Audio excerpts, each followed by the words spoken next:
Қимасым. Әсерлі әңгіме. Құмар, құмар.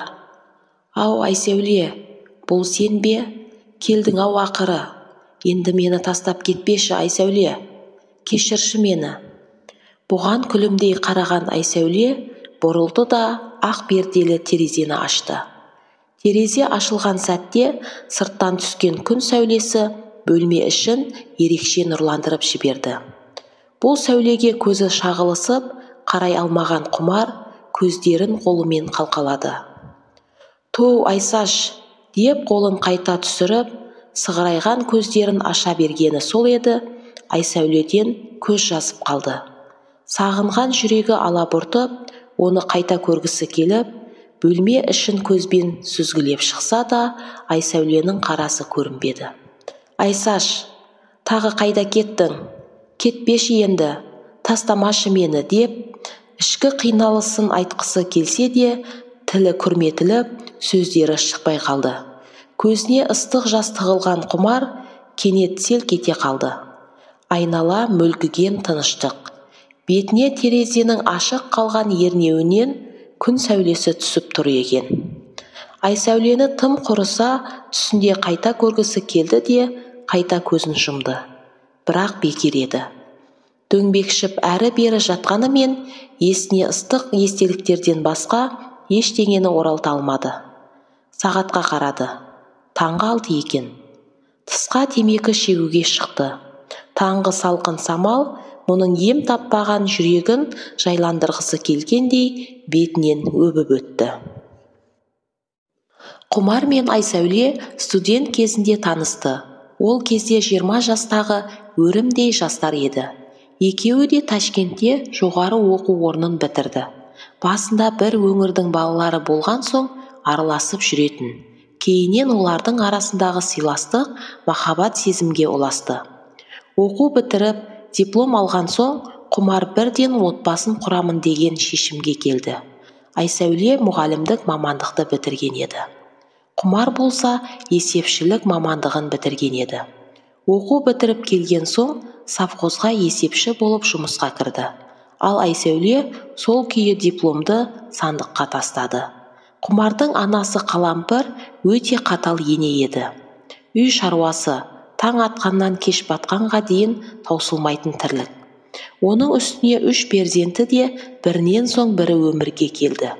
Құмар Айсәулені ерекше құрметтеді. Екеуінің арасында сыйластық орнаған. Нәзік болмысымен туыстың көңілін тауып, өзінің жайлы жағдайын жасап отыратын жарының қасиетін бағалайтын. Іштей анасының қаталдық танытатынын сезсе де, Айсәуле еш шағымданып көрген емес. Құмар келгенде әдемі күлкісі шырайын кіргізіп, төңіректі тіпті нұрландырып жіберетін. Ішіндегі алай-түлейді жан баласына білдіріп көрмеген еді. Жылдар жылыстап жатты. Бұлар да орта жасқа жетті. Балалар ер жетіп, баяғы ауыр тұрмыс жеңілдей түскен соң пысық келіншек іспен айналысқысы келді. Бірақ 20 жыл бұрынғы дипломның кәдеге аспасын түсінді де саудаға ден қойды. Алдымен үй маңынан шағын дүкен ашты. Содан соң біртіндеп көлемін кеңейте түсті. Ақырында үлкен кәсіпкерге айналды. Айсәуле бұл шаруалардың бәрінде өзі жүрсе де, ешқашан менің жұмысым деп айтып көрген емес. Құмарды алға қоятын. Барлық атақ та, абырой да Құмардікі болды. Бірақ оның арғы жағында Айсәуленің күші жатты. Бала тәрбиесінде де олар қателескен жоқ. Қанша байлық болса да, ұлдары мен қызын өмірдің ауыр сынағына төзе білуге, еңбек етуге, кісі ақысын жемейтін адал болуға үйретті. Сөйтіп жүргенде балалар ер жетіп, өз мамандықтарын алып, үйленіп үйлі болды. Артайған соң бұл жандардың бір-біріне деген құрметі тіпті арта түсті. Арагідік Айсәуле өзі ауырсынса да бір білдіргісі келмейтін. Онысын Құмар да біліп жүр. «Айсаш, осы сен еш жерің ауырып жүрген жоқ па?»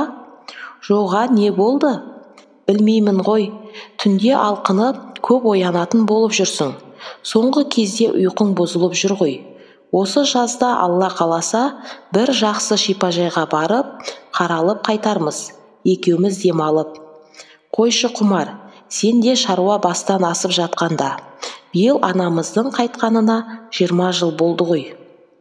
Соған арнап ас берейік. Бәрі де болар.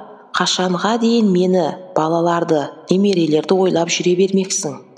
Құмар Айсәуленің сылтауына мән берген жоқ. Сол жазда қоймай жүріп, ақыры Алматыдағы шипажайға апарып, толық тексеруден өткізіп, ем қабылдатты. Айсәуледе демікпе ауруы басталған екен. Дәрігерлер тексере келе осындай тоқтамға келді. Тұқымнан берілген ғой, марқұм әжем де демікпемен ауыратын деп өз ауруына көнікті. Жаз өтіп қыс келді. Жаңа жылда отбасы үлкен дастархан жайды. Себебі жаңа жылмен қатар Айсәуленің туған күні келетін. Бұл туған күннің мәні ерекше еді. Үлкен ұлы Мәди мен кішісі Қали анасына алтыннан алқа тақты. Жалғыз қызы Балауса әкесі екеуіне жазда шетелге демалуға жолдама сыйлады. Аналарының амандығын тілеген балалары да, Құмар да бұл күнді ерекше шаттықпен атап өтті. Бұл жыл басталысымен елге үлкен қатер алып келді. Әлемді белгісіз дерт жайлап, адамдар қырылып жатты. Ақырында біздің елімізге де жетті. Бұл кезде халықтың бәрі алаңдаушылық тудырып, үйден шықпай өмір сүруге мәжбүр болды. Әсіресе бұрыннан дерті бар адамдарға қиын еді. Айсәуле мен Құмар да дүкендерінің есігін жауып, барлық сауда нүктесінің жұмысын тоқтатты. Әсіресе Құмар қатты қорықты. Өйткені демікпесі бар адамдар үшін аурудың қауіптілігі жоғары еді.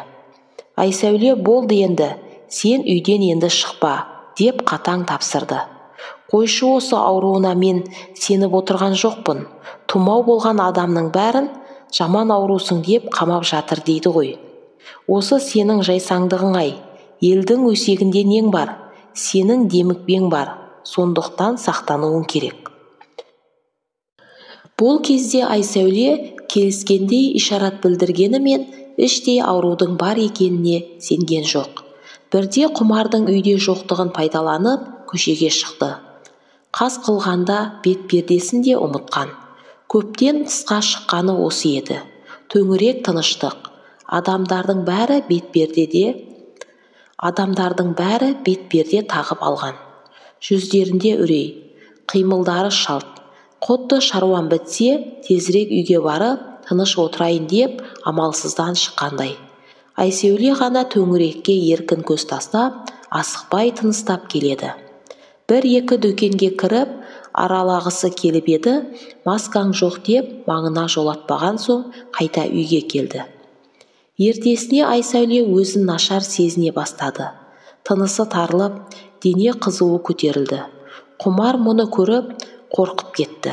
Тек емі жоқ, жаман ауру болмаса екен деп Құдайдан тілеумен болды. Өздері үйден ем жасап көріп еді, Айсәуленің жағдайы нашарламаса жақсарған жоқ. Жедел жәрдем жетті. Оны ауруханаға алып кетті. Құмарда жүрек жоқ. Артынан көлікпен бұл да жетті. Дәрігерлер нақты ақпарат айтқан жоқ. Тексеріс болып жатқандығын, әйелінің жағдайы мәз емес екендігін жеткізді. Арнайы алынған сараптама нәтижесін күтеміз деді. Бұл кезде аурухана маңына жолау да қиын еді. Құмар тапжылмай көлікте отырып күтті. Ертеңіне ауруханаға қайта келді. Бұл кезде дәрігер Айсәуленің коронавирусқа шалдыққанын айтты. Құмар шошып кетті. Әзірге нақты ештеңе айта алмаймыз, деген дәрігер қолдан келген емді жасап жатқанын жеткізді. Бүгін 5 күн өтті. Әйелінің беті бері қарамады. Қатаң карантиннің салдарынан ауруханаға кіруге де болмайды. Тек дәрігерден жағдайын білгені болмаса, әйелінің әлсіз халін көзбен көрген жоқ. Бұл күні жаңбыр да таң атқаннан тоқтаусыз жауып тұр. Әйелін сағынған Құмар ауруханаға баруға асықты. Келіндері қанша бәйек болып, аталап жағдайын жасауға тырысса да, жарының бір жылы шырайына жетпей тұрды. Кенет ұялы телефоны безек қағып қоя берді. таныс емес нөмір екен. Көтерді. Аға, амансыз ба? Мен дәрігер Аман Алтаймын. Амансың ба дәрігер балам? Айсәуле апамды қарап жатқан дәрігермін ғой. Иә, танып тұрмын ғой. Не болды, айта беріңіз. Өңі сұрланып, тұла бойы қалш-қалш еткен Құмардың жанарынан ыстық жас төгілді. Ол бар дүниені ұмытты. Тек Айсәуленің бейнесін көз алдына келтіріп, егіліп жылай берді. Айсәулемен бақылдаса да алмады. Бұндай дертпен өлгендердің мүрдесінде жақындарына бермей, өздері жерлеген аймаққа жерлеп санитарлық талаптар орындайтын. Қиындығын бірге көтеріп, әркез адал жар бола білген әйелінен, жұбайлық өмірінен тура 40 жыл толып, той тойлаймыз деп отырғанда, қапыда айырылып қалған Құмар тіпті құлазып кетті. Іштегі күйікті басуға жол іздеді. Ащы суды суша ішсе де ащылығын сезбеді. Бұл үшін өмірдің мәні бітіп, салтанаты сейілгендей еді. Қайғысын бастан кешкен жан ғана түсінетін. Кезінде менсінбей қарайтын базардағы арба итерген жанның сырласына айналды. Мұның бар күйзелісін сол ғана ұққандай еді. Аға, біз ер азаматпыз. Қанша жүрегіміз қан жылап жатса да, оны сыртқа көрсете алмаймыз. Сіздің жан дүниеңізді жақсы түсініп жүрмін. Бұрын апам екеуіңіз келіп, зат алып, жарасып жүруші едіңіздер. Әйелден айырылу оңай емес. Оны мен сияқты бастан кешкен жан ғана түсінер. Мен де осыдан 20 жыл бұрын жолдасымды жерлегем. Содан бері бұғанасы қатпаған балаларымды өсірем деп еңбектеніп келемін. Қазір балаларым да адам болып қалды. Бірі жоғары оқу орнында оқиды. Жолдасыңнан айырылу оңай емес, аға, деді. Бұл сөзді естіген Құмар егіліп сала берді. Содан бері осы жігітпен әңгімесі жарасып, сырлас болып алған. Тура 1 жыл Құмар үшін Айсәулесіз өткен осы уақыт ғасырға пара-пар еді. Уақыт бәрін емдейді десті. Бірақ Құмардың жүрек жарасы жазылмастай. Күнмен таласып оянып алады да, Айсашын сағынып, көздің жасын ешкімге көрсетпей салқын самалмен қорғатып алып, беймаза өмірдің екпініне еріп кетеді. Бұл оның күндегі әдетіне айналған.